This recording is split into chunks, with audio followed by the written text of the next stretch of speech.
directives qui ont été publiées au journal officiel de l'Union européenne le 18 juillet 2013, ils ont suscité beaucoup de débats, que ce soit ici, en France ou à l'échelle internationale, mais encore beaucoup plus en Israël et en Palestine.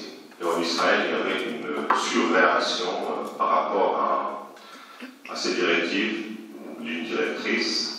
Et on va essayer de comprendre pourquoi, parce que souvent, au cours de ces discussions, il y a certaines personnes qui disent oui, mais bon, vous savez, l'Union européenne nous a déjà habitués à des paroles, mais qui ne sont jamais traduites en actes. Je vais essayer d'expliquer pourquoi cette fois-ci il faut vraiment prendre au sérieux ces lignes directrices. Donc d'abord, point de vue tonalité, est-ce qu'elles ont décidé? C'est des décisions prises par la Commission européenne et qui entreront en vigueur à partir de 2014, du 1er janvier 2014. Donc elles disent clairement qu'aucune entité israélienne, que ce soit organisme, entreprise, association, université, ne pourra faire l'objet d'une aide de l'Union européenne pour une activité se déroulant partiellement ou totalement dans les territoires occupés, après 67, c'est-à-dire normalement Gaza, Cisjordanie avec Jérusalem-Est et le Golan syrien. Et puis concernant les instruments financiers, les prêts garantis, ils ne pourront être accordés qu'aux entités n'ayant aucune activité dans ces territoires occupés. En fait, cette décision qui a été prise, elle a déjà été annoncée bien avant cette date. Déjà en décembre 2012, il y avait, lors d'une réunion du Conseil de l'Europe, qui a également fait couler beaucoup d'encre, il était stipulé que tous les accords entre l'Union européenne et Israël doivent indiquer de manière explicite qu'ils ne sont pas applicables aux territoires palestiniens occupés et au Golan syrien.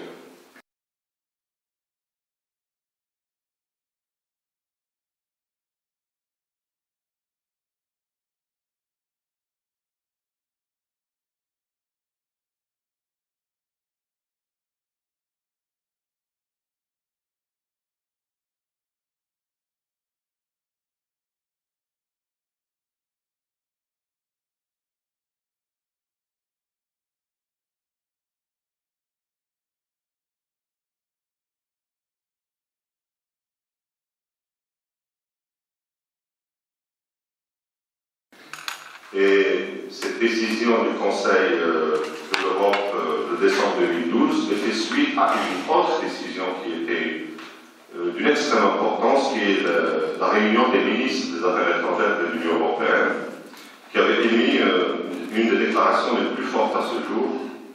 Ils ont appelé le gouvernement israélien à réagir à la détérioration des conditions de vie des Palestiniens en zone C, notamment aux atteintes aux droits fondamentaux tels que, ils ont énuméré un certain nombre de points, dont 5 qui sont importants. La question du transfert forcé de la population et puis les démolitions de maisons. Deuxièmement, les restrictions d'accès à l'eau. Et puis, les obstacles au master-plan palestinien, proposé par les Palestiniens. Et puis la construction l'explosion de la construction des colonies. Il y a aussi la violence de la part des colons comme point 4, et le 5e point, c'était l'obstruction à l'aide humanitaire. Bon, ça c'était en mai 2012, et donc une étude a été faite entre mai 2012 et puis avril 2013, et qui a un peu constaté les réponses israéliennes à cette prise de décision israélienne. Pendant cette année, 94% des permis, des demandes de permis de construction de la partie palestinienne ont été refusées. 94, c'est-à-dire 6% ont été acceptés. Et puis il y avait la démolition de 535 structures, maisons et autres, dont 71 à Jérusalem et les 464 qui restent en zone C. Et ça faisait une augmentation nette par rapport à l'année d'avant. Et ça a provoqué le déplacement de 784 personnes dans une une moitié d'enfants. Donc déjà, voilà la réponse israélienne au premier point de l'Union européenne.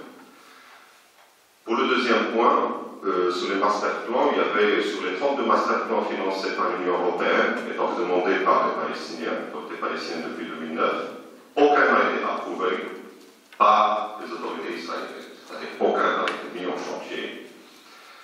Et plus que ça, concernant l'eau, il y avait une destruction systématique de toutes les citernes d'eau que les habitants de la vallée du Jourdain, par exemple, utilisaient parce qu'ils n'ont pas accès à l'eau de la vallée du Jourdain, qui coule sous la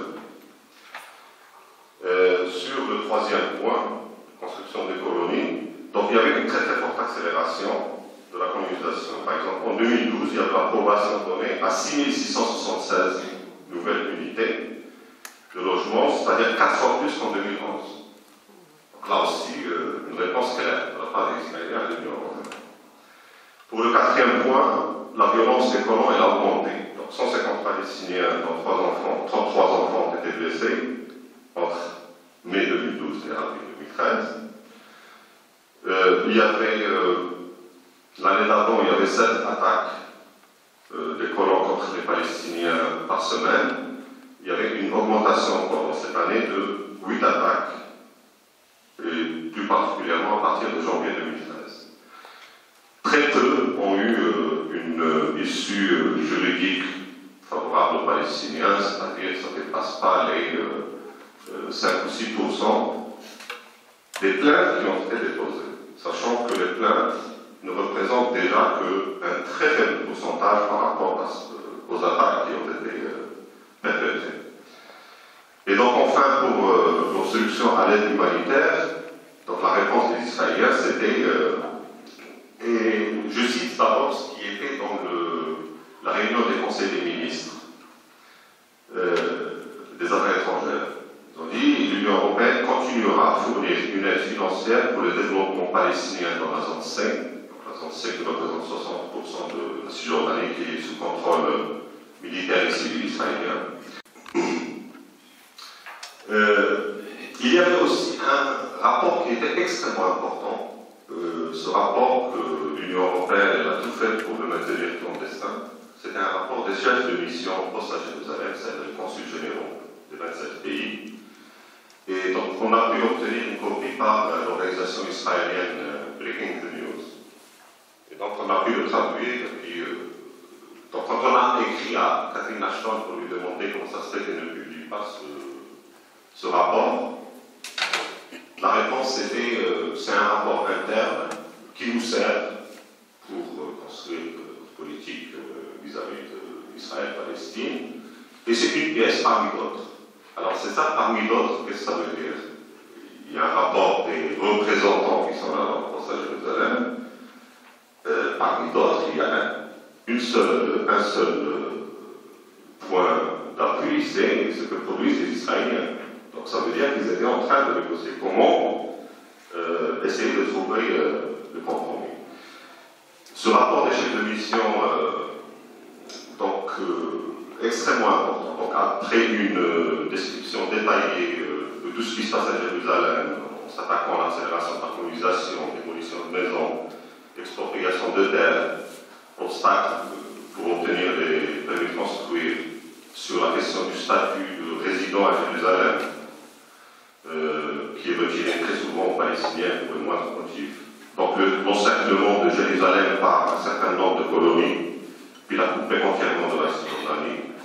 Il s'est attaqué également aux fouilles archéologiques, donc qui sont un outil maintenant politique, idéologique entre les mains des Israéliens pour exporter le maximum de terre à Jérusalem même, mais également à la question de l'enseignement qui se dégrade, et puis la question de l'accès des Palestiniens à la santé, et puis à tous les services, sachant que, et c'est souligné dans ce rapport, que 37% des habitants de Jérusalem, Est et Ouest compris, sont des Palestiniens. Ils ne bénéficient que de 10% du budget municipal pour tout ce qui est services municipaux. Et ce rapport, il finit par donner 31 recommandations.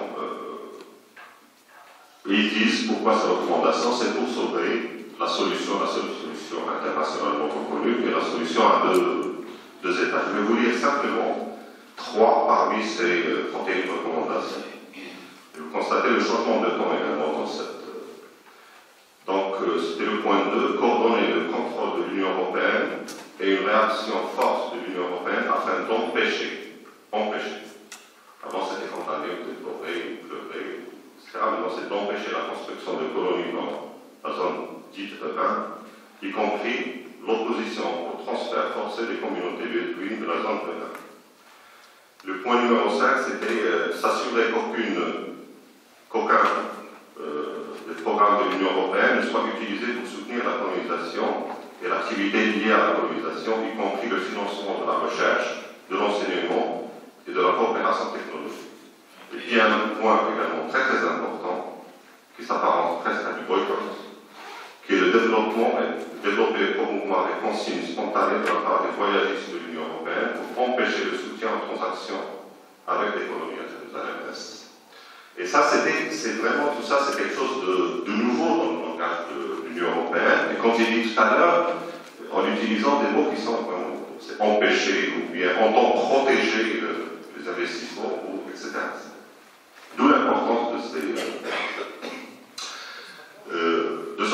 ce rapport. De ces rapports, c'est une directive. Donc pourquoi alors ce changement de temps? Parce que bon, on était habitué, justement, c'est pour ça que je comprends les pessimistes. Justement, déclaration sans suite de l'Union européenne. Ça a commencé depuis très très longtemps, depuis 1980, avec ce qu'on appelle la déclaration de Venise, du 13 juin 1980. Donc, ce changement de temps, à mon avis, il est dû à 3 points qui sont maintenant l'Union européenne, elle commence à avoir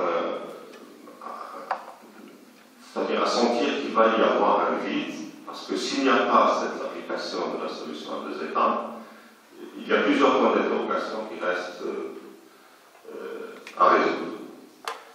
Pourtant, des cadeaux continuent à être fournis aux Israéliens. Le premier, par exemple, la participation d'Israël à ce qu'on appelle le programme Horizon 2020, qui est un programme gigantesque, la recherche, etc., 80 milliards de dollars. Et Israël, c'est le seul pays hors de l'Union européenne qui participe à ce programme. Et sa contribution est de 600 millions. Par contre, le bénéfice qu'il en tirera, c'est 10 fois plus, c'est-à-dire 6 milliards. Il y a aussi Israël qui est vraiment le partenaire du bassin méditerranéen privilégié de l'Union européenne.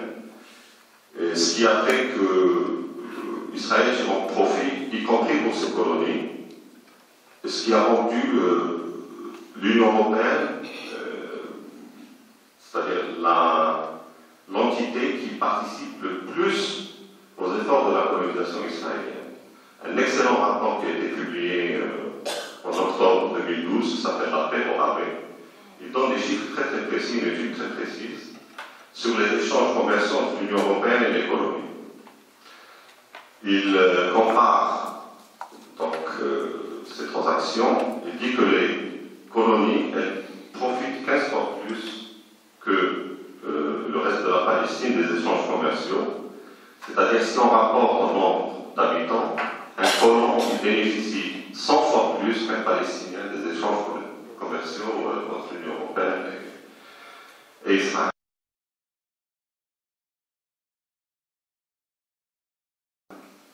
Donc alors pourquoi ce revirement? Je crois qu'il s'explique par le fait que donc la solution à 2 États est bien sérieusement menacée. Ça, on a entendu sonner d'alarme de beaucoup d'intellectuels et d'hommes politiques israéliens et même des responsables de la sécurité israélienne qui étaient très très bien, très très haut placés. Un deuxième point, c'est que ils pensent également à l'avenir d'Israël, plutôt ils pensent à l'avenir d'Israël, qu'ils ont estimé découvrir un sérieux problème, c'est-à-dire y compris pour son existence. La seule façon de prévenir Israël, c'est qu'elle s'entende avec ses voisins. Sinon, de toute façon, il y a ce risque même qui pèse sur l'existence d'Israël. Et un troisième point, c'est crois qu'ils ont compris qu'Israël devient de plus en plus un boulet pour l'Union européenne et les États-Unis. On a vu la multiplication de déclarations d'un certain nombre de responsables américains. Récemment, un général américain qui a dit que Israël est en train de reconstruire ce que nous avions combattu auparavant en Afrique du Sud, c'est-à-dire une politique systématique d'apartheid. Mais Petraeus, il avait dit, qui était le chef d'état-major de l'armée américaine, qui avait dit que Israël devient un danger pour le film, c'est-à-dire pour nos soldats qui vont combattre ailleurs dans le monde. Mais il y a aussi le changement dans l'attitude des opinions publiques internationales. Un dernier sondage a été réalisé dans tous les pays de l'Union européenne. 65 à 70%, ça dépend des pays, y compris l'Allemagne et la République tchèque, considèrent que Israël est une menace sérieuse pour la paix et la stabilité dans le monde. Dans tout ceci, je crois que ça a poussé l'Union européenne à réfléchir, à dire sauvons un peu ce qu'on peut. Ça ne veut pas dire qu'ils réussiront, mais au moins je voulais souligner que c'est un pas qui est extrêmement important qui a été franchi. Quant à nous, notre solidarité, ça nous ouvre quand même une voie qui est royale. Mais il faudra qu'on sache, bien sûr, l'exploiter.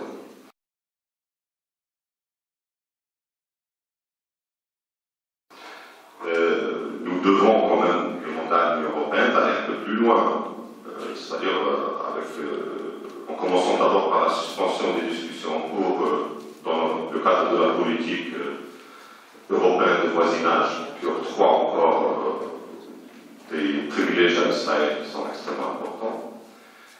Exiger au moins l'interdiction totale de tous les produits qui proviennent des colonies, mais également empêcher toutes les transactions financières qui profitent aux colonies, c'est-à-dire presque toutes,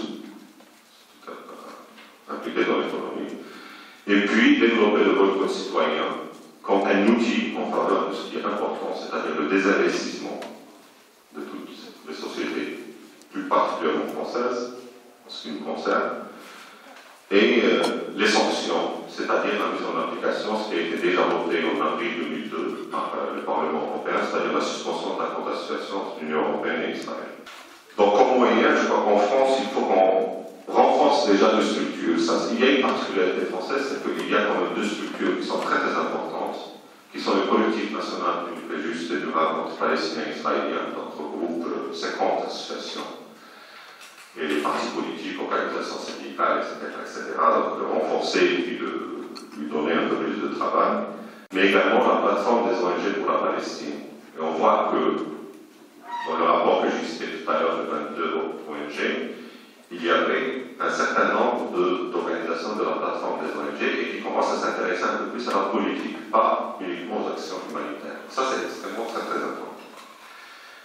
Un deuxième point qu'on peut faire et sur lequel nous avons quand même franchi un pas très sérieux, c'est impliquer les collectivités locales dans tout ce qui est coopération décentralisée avec la Palestine, les villes palestiniennes ou les régions palestiniennes. Il faut vraiment créer une situation de fait accompli. Il y a un État palestinien, mais qui est sous occupation. Donc il faut actionner tous ces mécanismes qui également participeront à une situation de fait accompli, mais dans le sens positif cette fois-ci. Et puis, faire pression sur le gouvernement, c'est-à-dire gagner le maximum d'élus de la nation, des élus, plus particulièrement des parlementaires, soit à l'Assemblée nationale ou au Sénat, pour multiplier les questions et puis faire pression sur le gouvernement qui, lui, n'est pas vraiment très très pressé pour prendre les bonnes décisions. Je crois qu'il y a eu une augmentation de quelque chose comme 300% de nombre de questions qui sont posées à l'Assemblée nationale et au Sénat ces 2 dernières années sur tous les aspects qui touchent à cette question, même au-delà, c'est-à-dire sur la politique israélienne, même en Israël, concernant par exemple le déplacement des Bédouins, l'expropriation des terres de Bédouins en Israël même. Et donc, nous avons, je crois, une voie qui s'est ouverte et tous nécessite vraiment, je crois, un travail minutieux de notre part et qui doit d'abord passer par l'élargissement le plus large, je veux dire, pour constituer une vraie force de pression et pousser l'Union européenne dans la bonne direction,